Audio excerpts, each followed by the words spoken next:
ये हमारा अध्यात्म का अनुभव की बात है।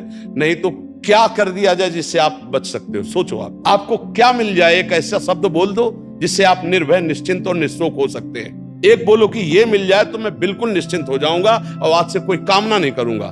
बोलो, कोई एक बात बोलो।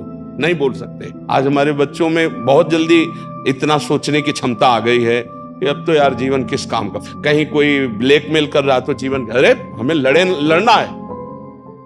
तो ये जो बच्चा बोल रहा है कि हम भयभीत हो जाते हैं, हम शोकित हो जाते हैं, हम आगे, ये नकारात्मक सोच ही तो है। क्यों है? क्योंकि आधार नहीं है।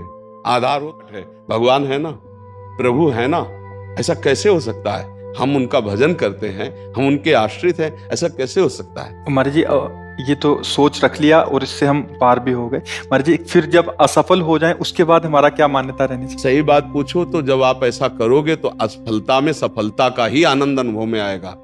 सकारात्मक सोच ही जीवन का सुख है। नहीं तो दुख और सुख और जय और पराजय ये टिकाऊ नहीं है। जैसे दिन टिकाऊ नहीं है, ऐसे रात टिकाऊ नहीं, ऐसे सुख दुख टिकाऊ नहीं। कोई सदैव विजयी नहीं रहता, कोई सदैव हारता नहीं, कोई सदैव सुखी नहीं रहता, कोई सदैव दुखी नहीं रहता। ये क्रम चलता रहता है। दुख के अवसर पर हमें हमारे विचार बचाते हैं हमको। अभी हम अपने विचार में अपने को बीमार मान ले तो हम कल से आने लायक नहीं रहेंगे। ध्यान रखना, हम आज अब भी नहीं मानते कि हम बीमार हैं। तो हमारी निगेटिव सोच जो है ये बिना भजन के नहीं जाएगी। और अगर ये बनी रही तो अरबों रुपया हो, खूब बड़ा पद हो, पति, व्यवस्था, पत्नी, सब कुछ हो, लेकिन नकारात्मक सोच तुम्हें चैन से नहीं रहने देगी। पक्की बात मान लीजिए। इसको सुधारना है तो सत्य पे आइए, धर्माचरण कीजिए, पवित्र चरित्र रखिए और नाम जप कीजिए। आपकी सोच बदल जाएगी। देखो, आपकी सोच अच्छी है तो आप थोड़ा कम पैसे वाले भी है ना, गरीब भी हैं, तो मस्त रहेंगे।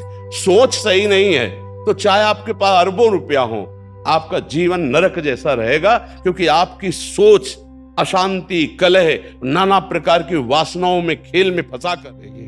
तो हमें लगता है कि बिना अध्यात्म के चिंता, भय, शोक इसका दूर होना बहुत कठिन है। नाम जप करो, चरित्र पावन रखो। आज प्रायः चरित्र को हम नहीं सुरक्षित रख रहे। ये समझ लीजिए कि चरित्रवान के पास ऐश्वर्य चरण चूमता है। चरित्रहीन चाहे आप जितना धन एकत्रित कर ले, शांति और सुख का अनुभव नहीं कर सकते। अब ये बात शास्त्र की और संतों की मानना स्वीकार करो तो अभी आनंद की अनुभूति हो जाए।